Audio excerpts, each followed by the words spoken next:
रोज सुबह मेहनत करने जाते हो और पसीना बहाकर लौट आते हो, और धन के नाम पर फूटी कौड़ी भी नहीं लाते। अरे बकवास बंद करो राधा। एक तो सारा दिन खेत में हल चलाता हूँ, ऊपर से तुम्हारी बातें भी सुनूं। समझ में नहीं आता कि काम करूं या फिर तुम्हारे ताने सुनूं। मोहनलाल को क्रोध भरी नजरों से देखकर राधा अचानक निराश हो गई। अब तुम खुद ही बताओ मोहनलाल, कितना समय हो गया है हमें आर्थिक स्थिति से जूझते हुए। आखिर हम और किसानों की तरह हंसते हुए अच्छा जीवन कब व्यतीत करेंगे?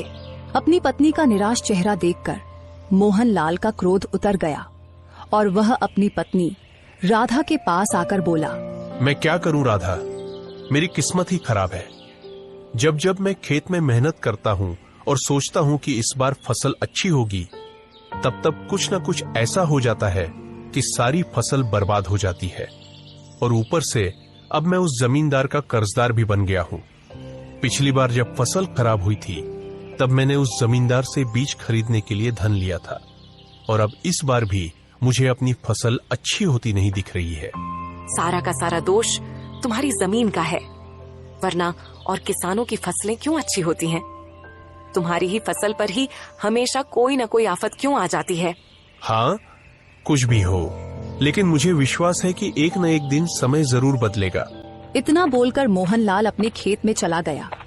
खेत में मोहनलाल खड़ी धूप में मेहनत से हल चलाने लगा। तभी वहां जमींदार अपने साथी बलराम के साथ आ धमका, अपने खेत में हल चलाना बंद कर दे मोहनलाल। सबसे पहले मेरा वो धन चुकता कर जो तूने कुछ महीने पहले मुझसे कर्ज में लिया था। जनाब जमींदार साहब, आप यकीन रखिए, मैं आपका कर्ज बहुत जल्दी चुका दूंगा। हाँ, अब मैं तुम्हें और समय नहीं दे सकता। मुझे पूरा धन तुरंत चाहिए, वो भी ब्याज सहित। जमींदार साहब, आप भी तो देख रहे हैं कि मैं इस समय खेत में मेहनत कर रहा हूं। कुछ दिनों की बात है, फसल आ जाएगी। मैं अपना कर्ज फसल बेचकर चुका दूंगा ना। ऐ मोहनलाल, ये तुम्हारा फसल उगाने का सपना सपना ही रहेगा, क्योंकि मैं काफी समय से देख रहा हूँ, जब भी तुम अपने खेत में फसल लगाते हो, कभी कीड़े लग जाते हैं, कभी आग लग जाती है, कभी बारिश की मार पड़ती है या कुछ और। सच्चाई ये है कि तुम्हारी किस्मत में किसान बनना ही नहीं है। इसलिए मेरा और जमींदार का समय बर्बाद मत करो।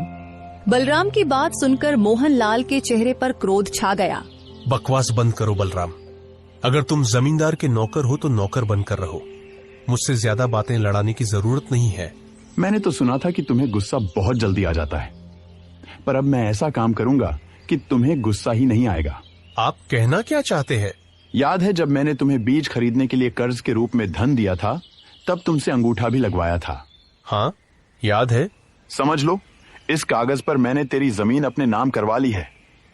अब से इस खेत का मालिक मैं हूँ, समझा? ये सुनकर मोहनलाल गुस्से में आ गया।